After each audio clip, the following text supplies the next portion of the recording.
technique bi ñu doon waxtaanee fippu yi nga xam ne amoon na ñaar fukki fan ak juróom-ñaar ci weeru juin juróon ay fippu nag ci askan wi dog-dog yooyu lee am na tànn waaye yàqkat yi fa ñu jaaroon boo demee ba tey fekk fa ay yàqu-yàqu rawatina ci agence Wakaam ak Yoff loolu nag jural ak askan wi jafe-jafe yu mag ndax fi mu nekk ni fay seen facture courant jafe na leen loolu Fatou Kiné Dem doxantu na fa ak Jafara Ba defal ju saytu gi.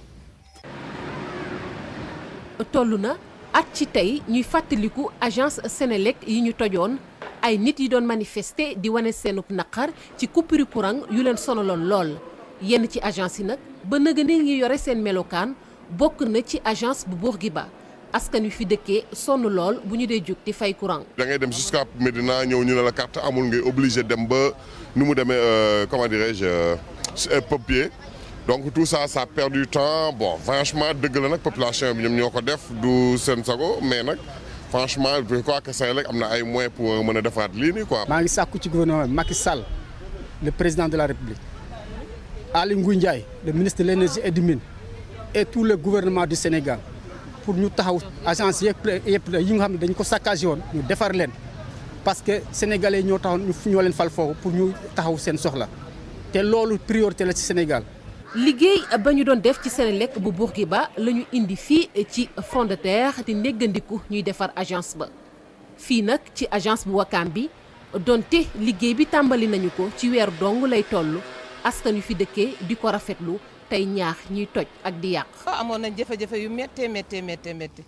parce que daan fay fii miin fii jóge fa di wër fu ne pour di fay te foo dem fay da ngay fayaat xaalis.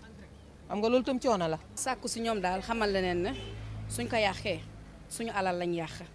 parce que tamit biñ ko yàqee tamit bi suñuy factures yi ñëwee itam tàng na jër waaw parce que lu ñu yàq rek ñun ñoo koy fayaat. bu yooyu amatee ñu xool ni ñuy doxalee nu ñu koy réglé ñu bàyyi ñu fi Senelec yi nga xamante ne jege nañu ñun waa Wakaam waa Ngor dañuy ñëw ba fii di sa courant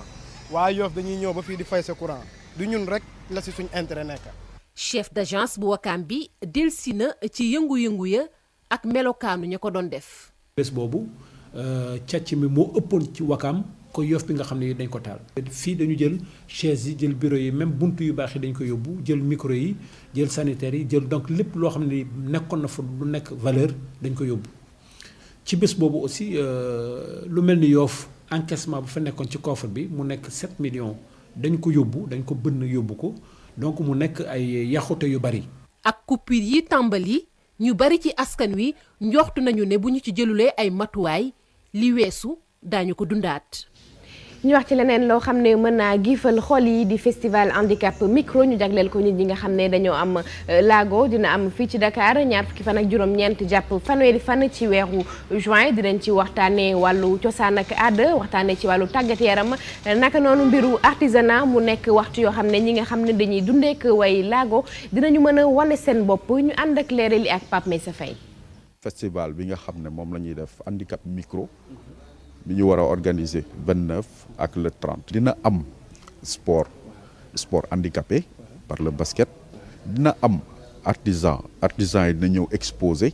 bon dina am aussi tamit côté culturel ñi nga xam ne artistes yi dina ñëw exprimer wu par leur voix exprimer wu par la musique. ku liñ ci jublu yëpp mooy fi mu nekk ni dañu bëgg a voter pour la loi d'orientation sociale des handicapés.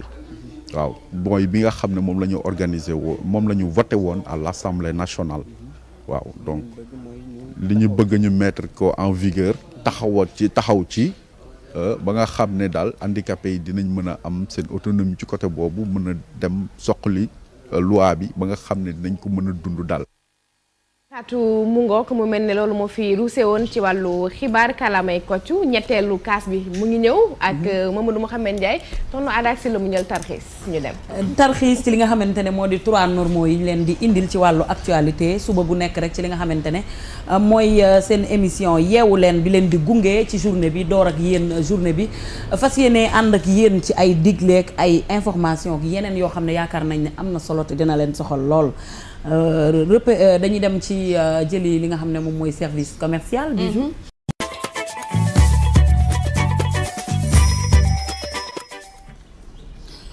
mu nekkoon nag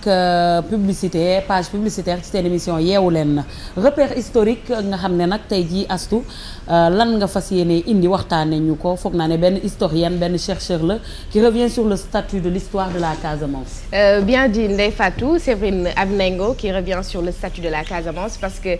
aujourd'hui quand on parle de la Casamance on pense systématiquement au conflit mais derrière ce conflit il y a toute une histoire, il y a tout un statut bien spécial à la Casamance. Suivons Séverine Avenengo qui a quand même eu à faire beaucoup de recherches sur la Casamance et à se tenir son mémoire sur le même sujet. Suivons-la. La Casamance actuelle, c'est-à-dire les 3 régions de Ziguinchor, de Sédhiou et de Kolda qui formaient l'ancienne région de Casamance, puis l'ancien cercle de Casamance, qui a été aussi appelé cercle de Ziguinchor, est issu en fait du dispositif colonial de territorialisation qui intervient au cours du 19e siècle et du début du 20e siècle dans la région. La Casamance, qui était au 19e siècle, jusqu'au milieu et jusqu'à même la fin du 19e siècle, d'abord limité à des comptoirs pris en charge par des Portugais et puis par des Français. Dans sa partie française, c'est-à-dire le comptoir de Sédhiou puis de Carabane, a été administré par Gorée entre 1854 et 1859. Gorée était à l'époque séparée de l'autorité du Sénégal. Elle administrait la Casamance, mais également d'autres rivières, comme le Saloum, un peu plus au nord du Sénégal. À partir de 1859, Gorée est rattaché au Sénégal et le Saloum et la Casamance donc sont de nouveau administrés par l'autorité du Sénégal. Cela change en 1882 où ces rivières, dites rivières du Sud,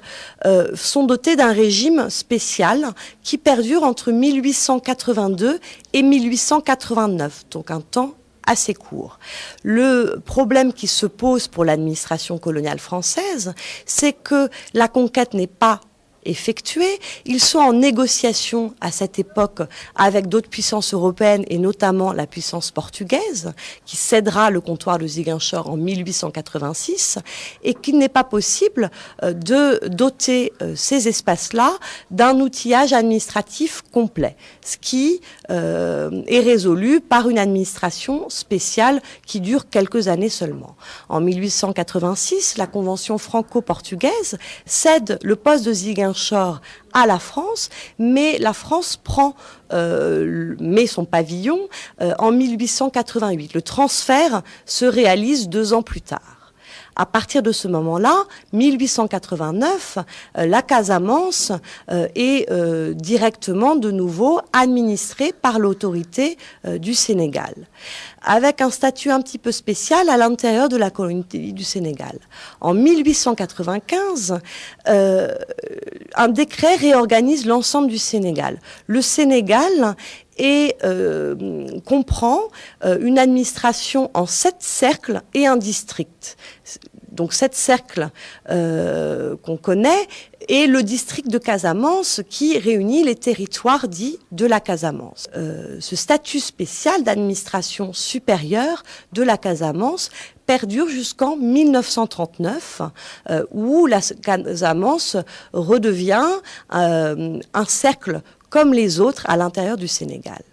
L'administration supérieure, en fait, coiffe une organisation du territoire en plusieurs cercles et il est le seul habilité à répondre au gouverneur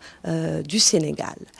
Il y a donc une différence de statut au sein de la colonie du Sénégal.